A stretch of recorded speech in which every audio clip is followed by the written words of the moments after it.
இரவில் பல இடங்களில் விபத்தை ஏற்படுத்திவிட்டு போலீசார் மறித்தும் நிற்காமல் தப்பிச் சென்ற காரின் சிசிடிவி காட்சிகள்தான் இவை.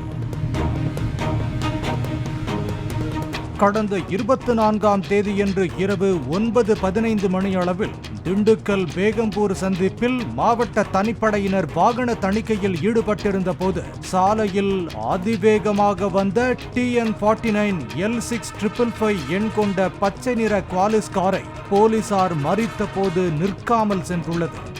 உடனே அந்த காரை பிடிக்குமாறு சாணார்பட்டி போலீசாருக்கு திண்டுக்கல் SP அலுவலகத்தில் இருந்து உத்தரவு வந்துள்ளது. இதனையடுத்து போலீசார் சாணார்பட்டி காவல் நிலையம் முன்பு பேரிகேடுகள் அமைத்து தடுக்க முயன்ற போது கார் நிற்காமல் சென்றதாகவும் பணியில் இருந்த சிறப்பு சார்பு ஆய்வாளர் சசிகுமாரை கார் இடித்துவிட்டு புறப்பட்டதாகவும் கூறப்படுகிறது. உடனடியாக கோபால்பட்டியில் இரவு பணியில் இருந்த போலீசாருக்கு தகவல் தெரிவித்த போது கோபால்பட்டி பேருந்து நிறுத்தம் அருகே இருந்த ஆட்டோ ஓட்டுநர்கள் உதவியுடன் போலீசார் ஆட்டோக்களை சாலையின் குறுக்கே நிறுத்தியுள்ளனர். வேகமாக வந்த கார் ஆட்டோக்களின் இடையே புகுந்து தப்பிச் சென்றுள்ளது. இதில் சங்கிலிமணி என்பவர் காரை மறிக்க முயன்ற போது கார் மோதியதில் தூக்கி வீசப்பட்டு காயமடைந்தார்.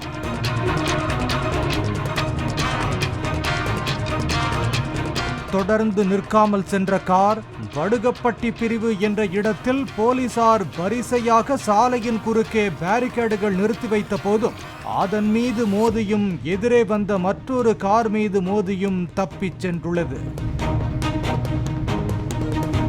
கார் நத்தம் நோக்கி வேகமாக சென்றபோது எருமநாயக்கன்பட்டி பிரிவில் 3க்கும் மேற்பட்ட லாரிகளை சாலையின் குறுக்கே நிறுத்தி வைக்கப்பட்டதை பார்த்த மர்ம நபர்கள் யூ டர்ன் செய்து சக்கிலியன்கொடை ஊர் வழியாக தப்பிச் செல்ல முயன்றுள்ளனர். அப்போது ஒரு நபர் மட்டும் காரில் இருந்து இறங்கி தப்பி ஓடிய போது கிராம மக்கள் சுற்றி வளைத்து பிடித்து போலீசாரிடம் ஒப்படைத்தனர். விசாரணையில் அவர் திருச்சி கருமண்டபம் பகுதியைச் சேர்ந்த பசுபதி என்பது தெரிய வந்துள்ளது. பின்னர் காரில் தப்பிய 4 மர்ம நபர்களும் தண்ணிக்கொடை வனப்பகுதிக்குள் காரை அதிவேகமாக ஓட்டிச் சென்றுள்ளனர். இதற்கு மேல் வழியில்லாததால் காரை புதருக்குள் விட்டுவிட்டு அங்கிருந்து 4 மர்ம நபர்களும் தப்பி ஓடி உள்ளனர். சாணார்பட்டி போலீசார் காரை கண்டறிந்து அதிலிருந்த 2 பட்டா கத்திகளை கைப்பற்றினர்.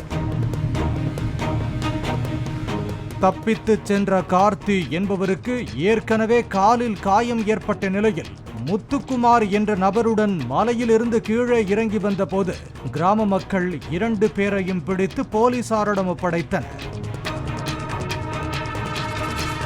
மேலும் தலைமறைவான ஆனந்தன் மற்றும் காரை ஓட்டி வந்த வீரகணேஷ் இருவரும் மலையில் இருந்து இறங்கி மணியக்காரன்பட்டி வந்தபோது அவர்களை பொதுமக்கள் பிடித்து அடித்து போலீசாரிடம் ஒப்படைத்தனர். முதற்கட்ட விசாரணையில் சிவகங்கை மாவட்டம் சிறுவத்தியைச் சேர்ந்த கார்த்திகேயன் என்பவர் ரியல் எஸ்டேட் செய்து வந்த நிலையில் 24ஆம் தேதியன்று அவரது கார் மட்டும் வாடிப்பட்டி டெம்பிள் சிட்டி ஹோட்டல் அருகே நின்றதாக அவரது சகோதரர் வாடிப்பட்டி காவல் நிலையத்தில் புகார் அளித்துள்ளார். கைதான 5 நபர்களும் பணம் கொடுக்கல் வாங்கலில் ஏற்பட்ட தகராறில் கார்த்திகேயனை கடத்தியதாகவும் நத்தம் அருகே கார்த்திகேயனை இறக்கிவிட்ட பின் கார்த்திகேயன் போலீசிற்கு கொடுத்த தகவலின் பேரில் கடத்தல்காரர்களை போலீசார் விரட்டியதாக கூறப்படுகிறது. பாலிமர் செய்திகளுக்காக நத்தம் செய்தியாளர் ஜனக.